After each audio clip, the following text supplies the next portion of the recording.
Hello, Richard here. Welcome to part 5 of fixing the saddle gibs on the Chinese Mini Lathe. And yes, I'm going to be explaining how I'm going to use a Stanley No. 5 jack plane to help me flatten the bed of the lathe. And it's probably not what you're thinking. But more about that in a moment.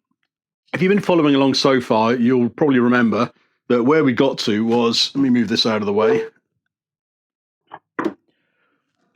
We found out that the bed of the lathe was a bit bent and angled up. So I started scraping it down using a hand scraper so that we could actually get this to be flat and nice and level. As it was, I could only take this so far without being able to check it for flatness before I needed to be able to actually sort of verify the flatness by using a straight edge. Now, I don't have a cast iron straight edge, but as a result of a previous video, I do have this, which is my Stanley No. 5 jack plane that has been hand scraped to being very flat indeed. So that means I can basically use this as a straight edge. Yes, you see. So if I take my blue and I put a coating of blue over the plane, I'll be able to take this, put it on the lathe bed. Note that the plane iron, or the blade as it were, is retracted. And then I can use this to indicate the lathe bed. You see, so I don't have to go out and buy a 300 quid cast iron straight edge. I can just use a 20 quid jack plane that I've leveled off. All right, now the first thing I want to do is to take off these nice English elm handles, what I made for my plane, because it originally came with these horrible black resin jobbies. I'm going to take these off because when I'm using this stuff and I'm making lots of horrible black iron dust, these would end up being completely coated with all the rubbish from my hands. So we'll swap them out for these, and I don't care if they get dirty because I can clean them off. So I'll do that and then we'll carry on. Previously I was scraping in this end of the lathe bed, trying to just get this leveled out and flattened. And I was doing it just purely by measurement, so I'd scrape along, take a measurement with a micrometer, and that would give me an idea of how far I was going. But because I couldn't check it for flatness, I became aware that there were some undulations kicking in. I was getting different measurements slightly along here, which was telling me that it was starting to sort of wave along, getting some hills and valleys. So at that point, I needed to check for flatness, as I say, which is where this is going to come in. So what we'll need to do is get this blued up, and then we can imprint this on the lathe bed, and that'll tell me how flat this is. Near enough, good enough for government work anyway. So let's take this over to the surface plate, and we'll get some blue on this, and then we'll come back here, take an imprint, and we can see just how rough this is. Okay, so what we need to do is get a nice coating of blue over the surface of our cast iron straight edge, Stanley No. 5 wood plane, and then we can transfer that over to the lathe. So what I've got the surface plate, just got a little bit of blue here, well, actually quite a lot of blue. We'll just make up a little palette here, rub this around a bit, and then we can get a coat of this on the plane. And I want this pretty thick. I want a good thick coating of blue on this, because because this is not going to be a finessing procedure. This is just to check for rough flatness. So I want a good amount of blue so I can get a good visual idea of where the high spots and low spots are. So that's looking pretty good.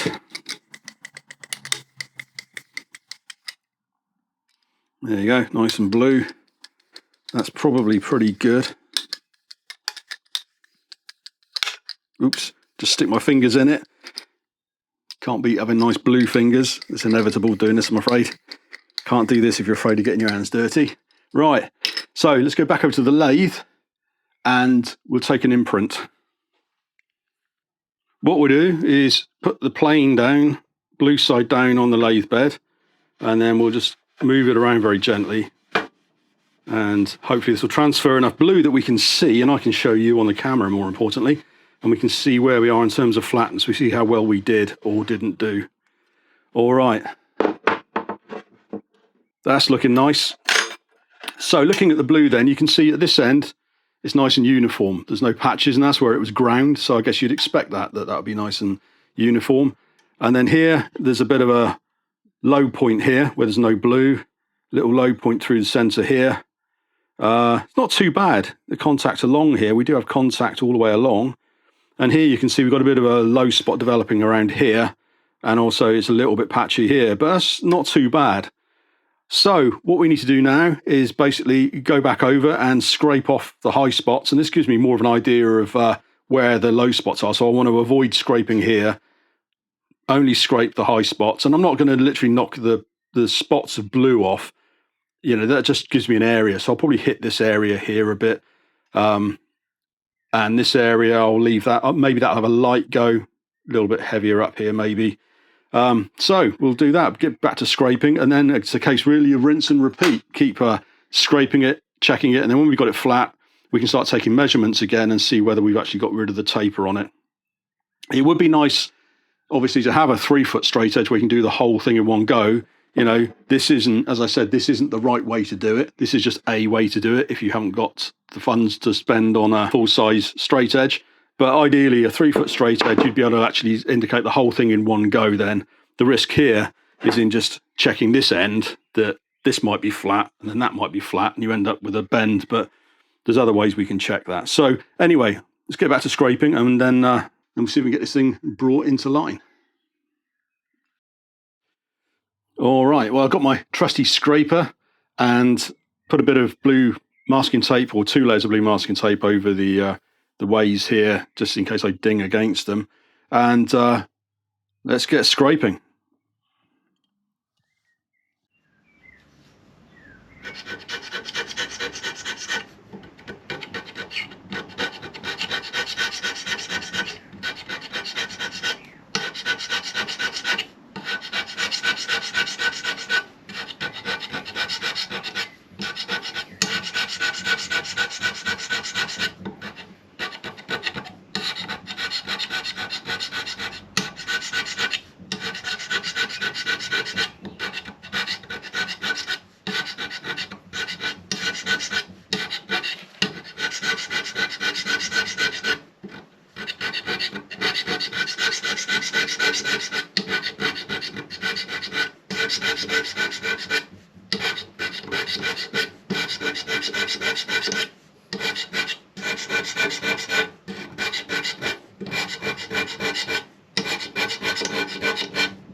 Okay, just give it a little brush off, and then we just wipe off the any blue that's remaining. In a moment, I'm going to re-blue this again and see how it came in. I'd like you to see it after one fairly gentle pass, so that you can get an idea of how quickly or slowly this process goes. But before we do that, I'll just get this little slipstone. It's got a bit of a mineral spirit on there. And we'll just stone it off, just to remove any burrs, just gently. because when you scrape, it kicks up little burrs and they can affect the imprint with the blue. So by stoning in between, you get a better imprint.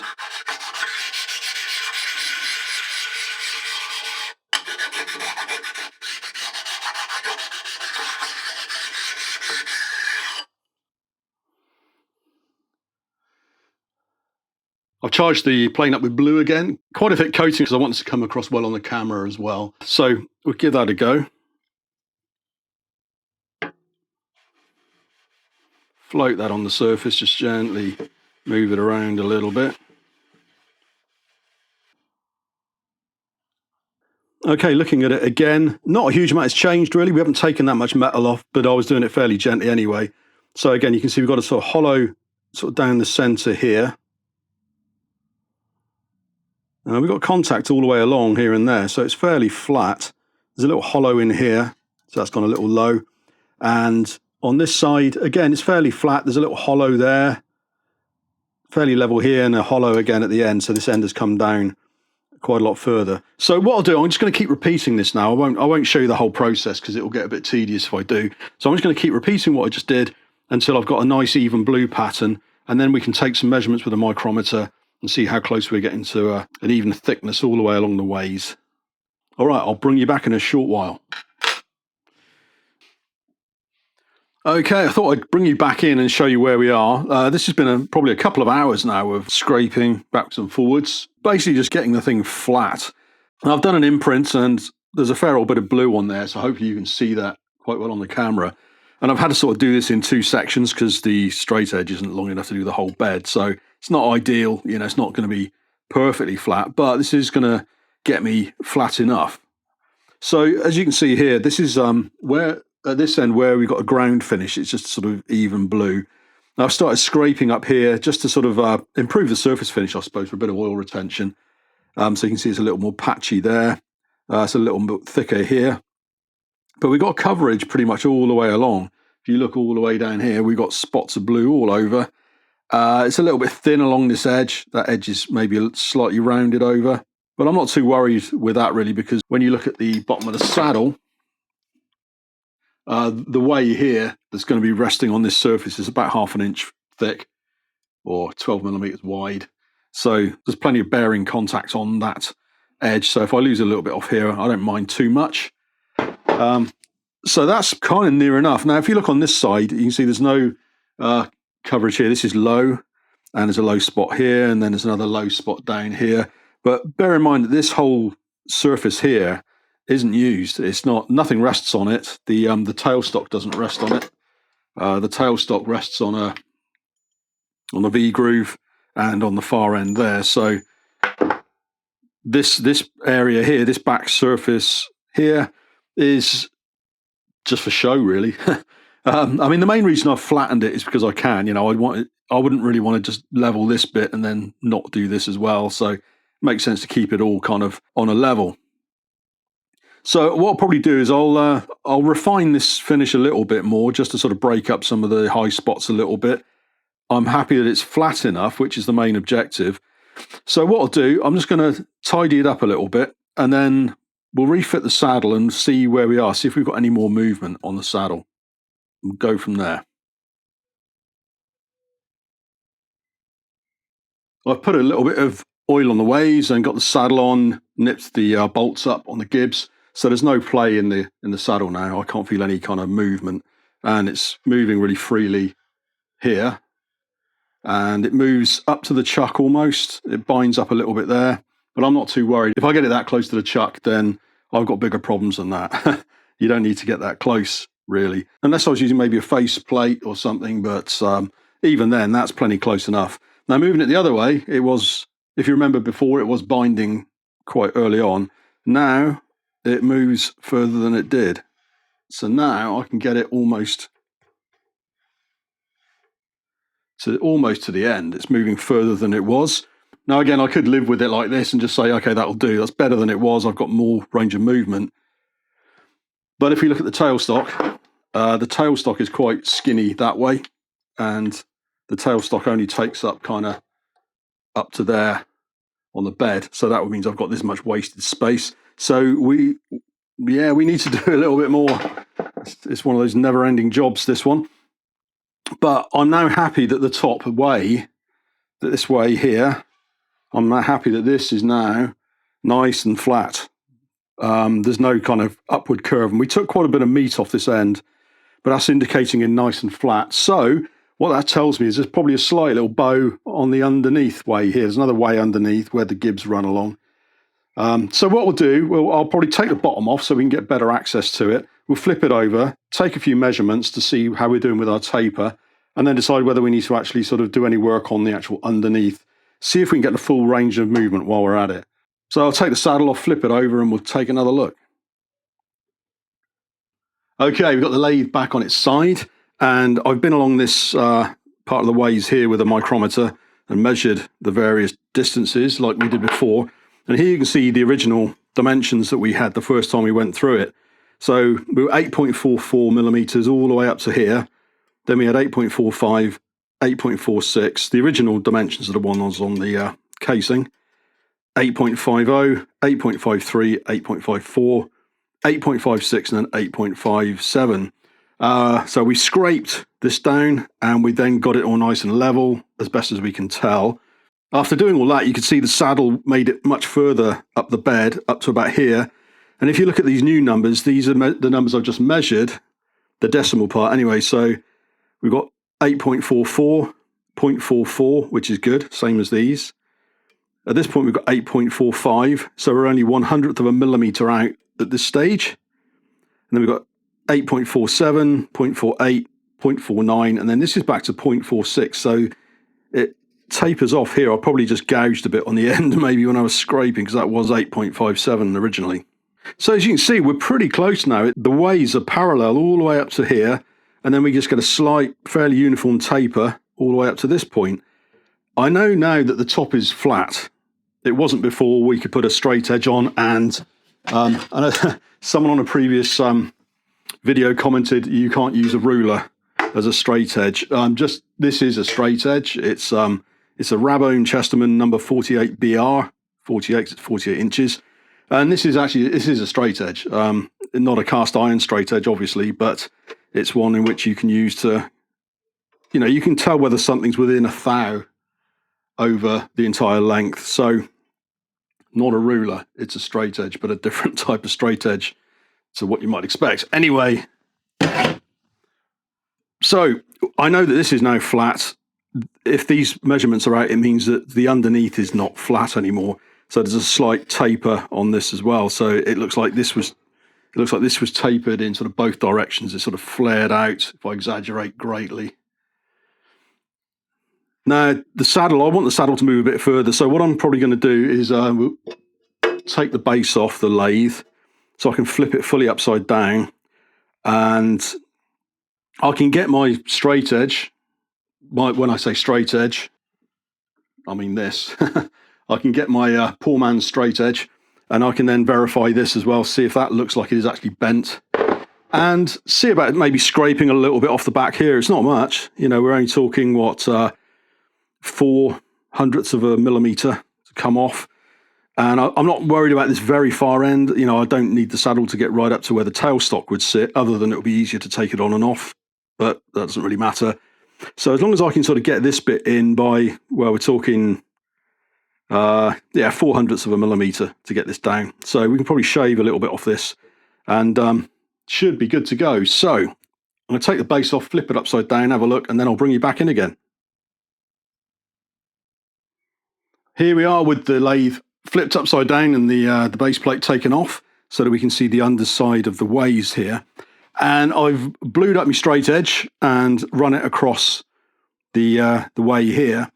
And I don't know how well you can see this on the camera. Hopefully you can see, but we've got blue here, then a gap, and then we've got some blue here, and then nothing at the end.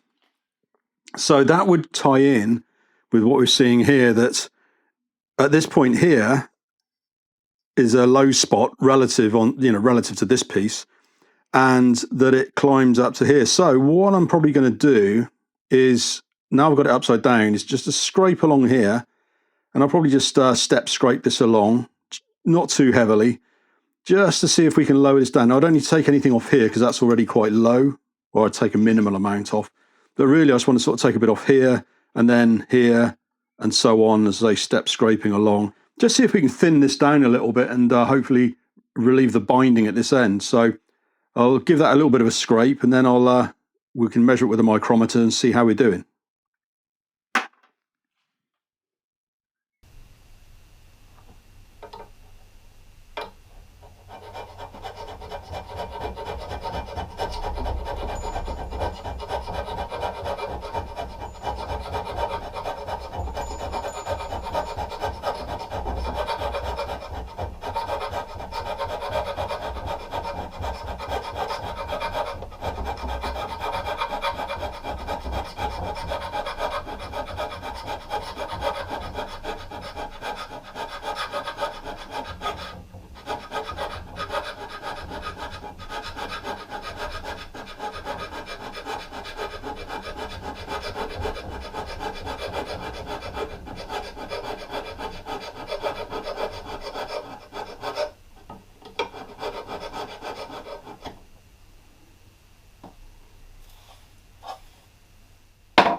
Okay, so this is starting to thin down quite nicely now. Measuring it, we're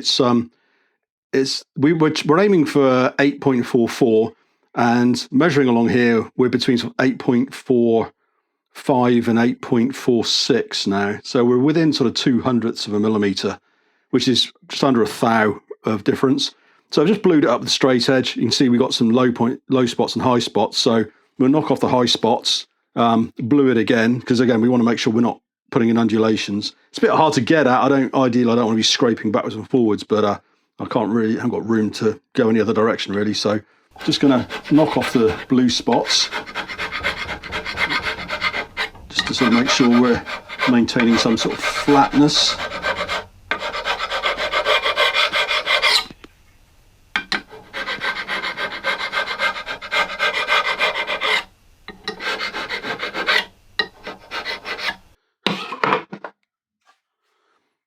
We'll just run the side of a stone over that.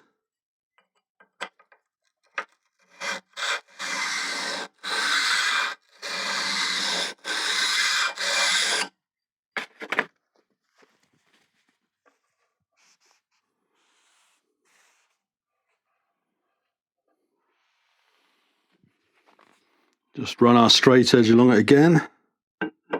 See how we're doing. Very tricky doing this. You sort of feel when it's level, really.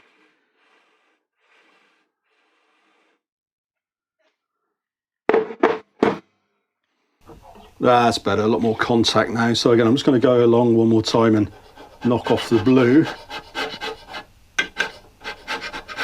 removing the high spots.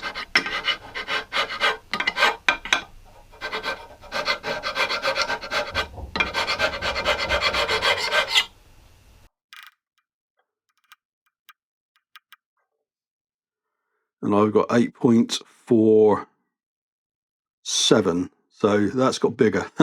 That can't be right. Let's try again. It's tricky actually getting the mic on this correctly, so can't really get at it very easily. 8.44 now, that's better. Try here.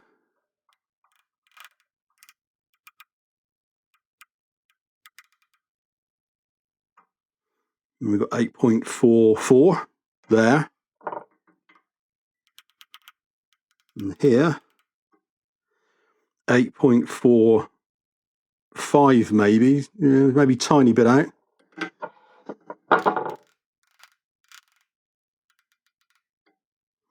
.45 again. And 8.45 8.45. So we've got 8.45 just here. I'm going to give that one little go over, see if we can bring it down. It doesn't matter really because this is tailstock territory, but what I'll do, I'll just put a bit of blue on here so I can sort of see what I'm doing. And that allows me just to scrape this bit back again.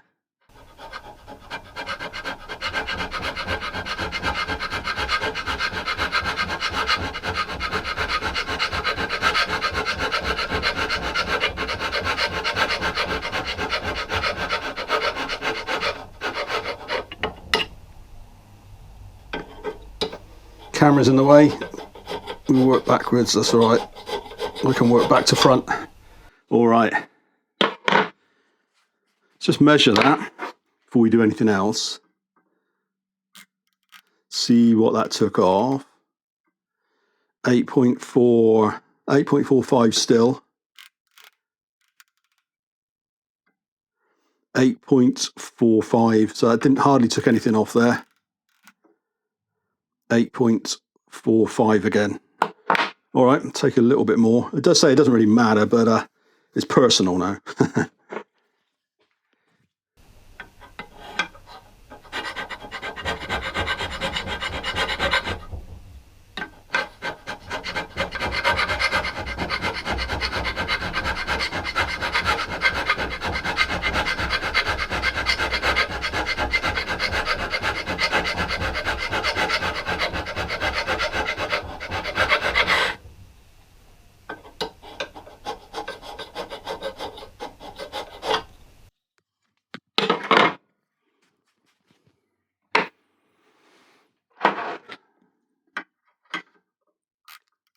Where are we now? 8.44. That is 8.44 and yeah, 8.44. Right. I'm going to call that done along there. That's all that needed. Just a little bit there. Just going to run a stone over that corner, I think, this edge. And then I'll put the base back on, flip it over, and the saddle should run nicely all the way along. And then we should be done. It should just be a case of rebuilding the lathe, he said optimistically. All right, the base is back on, the lathe's the right way up. Everything should be good to go now. So the moment of truth, drum roll. We can move to there. And we can move all the way up to the other end. And this moves really freely. And there's no play that I can detect.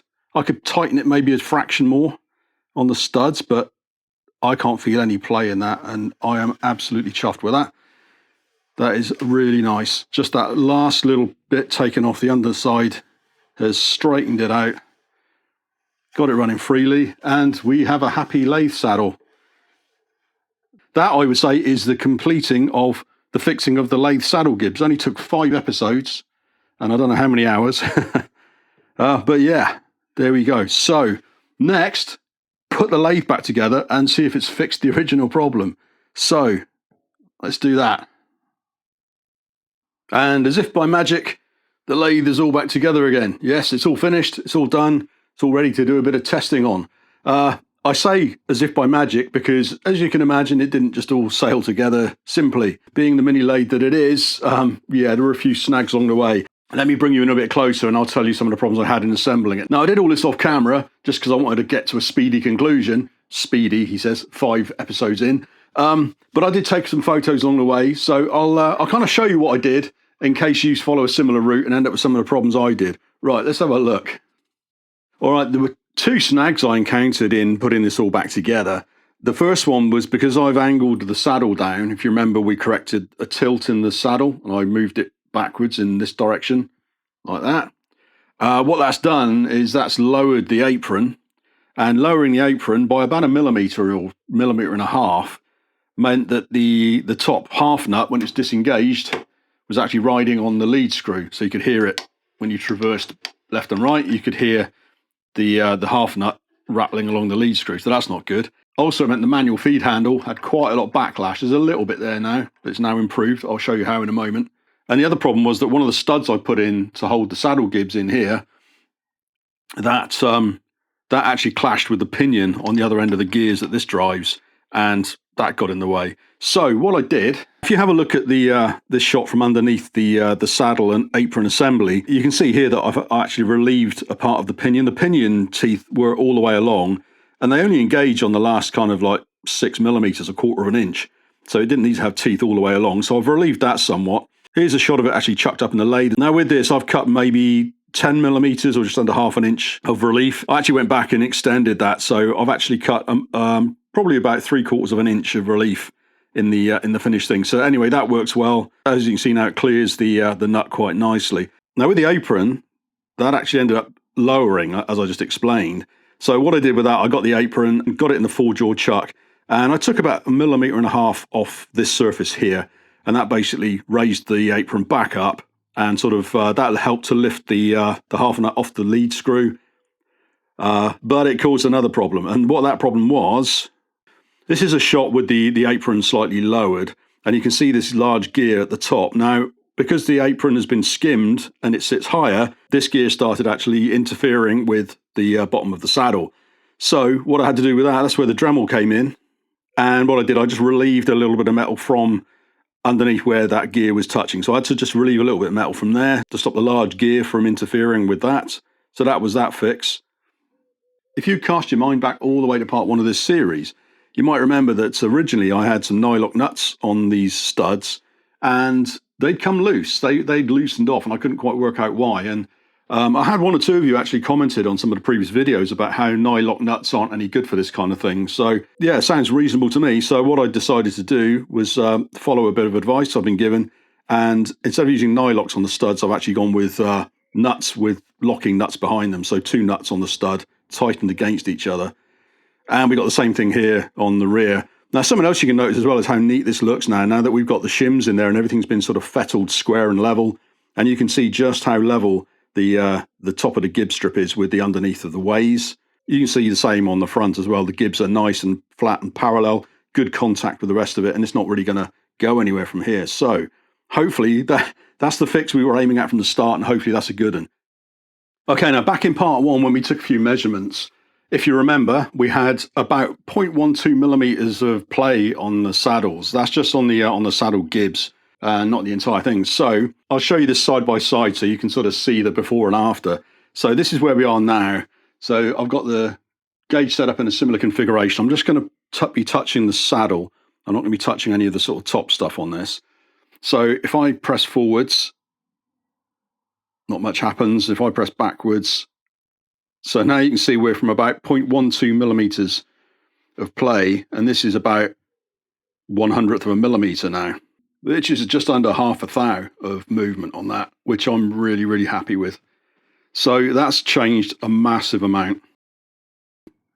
Okay, now taking into account the entire chain of components from the tool all the way down to the bed, last time when we measured this, we had about 0.5 millimeter of slop, spring, backlash, all kinds of horribleness. It was just, it was all over the place. So let's see overall what we've got now. So again, I'll show you this alongside the original footage and you can see the difference for yourself. So if I pull back, that gets down to about 0, and then I'll push forwards, and we're up to about 6/100ths of a millimeter, down from 50/100ths of a millimeter. So if you remember before, it was swinging all the way around to 50. Now there's hardly any, and this is mainly, I think this is just things bending. Now I will say, bear in mind that the lathe has been stripped down and rebuilt, so there's a good chance that all the gibs are actually better set up now. This is set up fairly tight. I mean, it all works, it all moves quite nicely still. It's a little bit stiff on the controls, but just bear that in mind. You know, we're not necessarily comparing like for like here entirely, because the thing's been taken apart and put back together. So I've taken a bit more time on setting the gibs up. They could have been much looser before. So in terms of the saddle, we're down from about 0.12 millimeters of play down to 0.01 millimeters, or 1/100th of a millimeter. And then overall, if we sort of bend around with the top piece and move this around, the play in that has gone down from over 0.5 of a millimeter down to about 0.05 of a millimeter. So big improvement there. Okay, all it remains really is just to mount up a piece of metal, and then we'll repeat the test to see how much spring we get on the outfeed when we reverse the tool out of the job. So let's get that set up and then we'll have a look at that. Okay, well, I'm set up to take the cut. I'll pretty much repeat the original kind of scenario where I'm just going to take a cut. I'm going to manually feed it in because I can probably feed at a finer rate than the auto feed. And then we'll back the tool out and see how much material it removes on the back feed. See if it's had any effect on that whatsoever.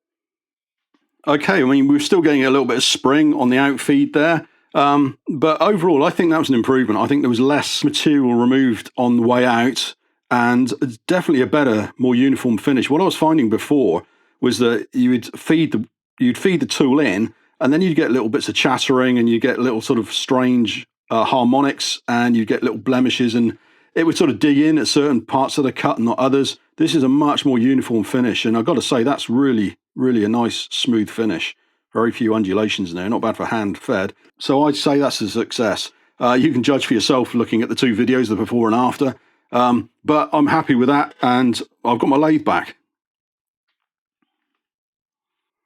All right, well, jobs are good, and as they say, the lathe's all back together. I've fixed the problem I set out to fix, improved a whole load of other things along the way.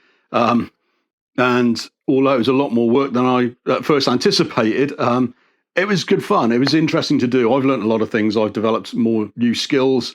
I think one of the things this job's brought home to me is how important it is to be sure of what you're about to do. So you've heard the phrase measure twice, cut once. You need to kind of think 5 times, measure 3 times, and then cut half a time, and then cut the other half a bit later. I found in doing this, it was really useful to sort of just give things a really good coat of looking at, and then go away and think about it, sleep on it, even, spend a couple of days just thinking it through, because it's so easy to make a wrong decision, especially when something is as uncertain as this is, where basically every surface pretty much is questionable. Nothing is square, nothing is flat, nothing is guaranteed. So it pays to really sort of just think it through, and then especially if you're going to scrape some metal off the bed of the lathe, you want to sort of be sure you're scraping it off the right bit. There were a few points in doing this, I thought I'd made some wrong turns, and I thought, oh dear, I've ruined it. It'd be hard to ruin it. But no, seriously, it's developing a really good sort of like a mental image of the shape of things and how things relate is really important to being able to fix things. So that's part of the problem here, is just working out what's right and what's wrong.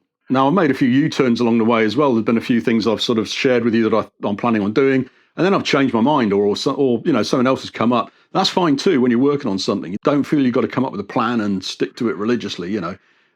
It's good to change your mind if you can think of a better way of doing something. So we've done a bit of that as well. So at one point of this, I had the dilemma of, do I live with the saddle binding at one point and not go any further? If you remember before, I could wind the saddle sort of about this far and then it would bind. I could have quite easily left it at that and just not really gone any further, but taking the extra time I think was well worth it. Basically now it'll wind all the way out to the far reaches, basically as far as you need it to go, and it moves very nicely as well. So yeah, there we go. Now I've got a lathe, and perhaps I can use the lathe for doing things other than fixing itself. You never know. I do have a few little projects lined up that I need to do that I'll probably share with you as well if you're interested. So anyway, as always, thanks for watching, especially if you've watched all the videos so far. If you've watched through all 5 episodes, then I salute you for that. And in any case, I hope you found that entertaining. I hope you found that interesting. And until next time, thanks for watching.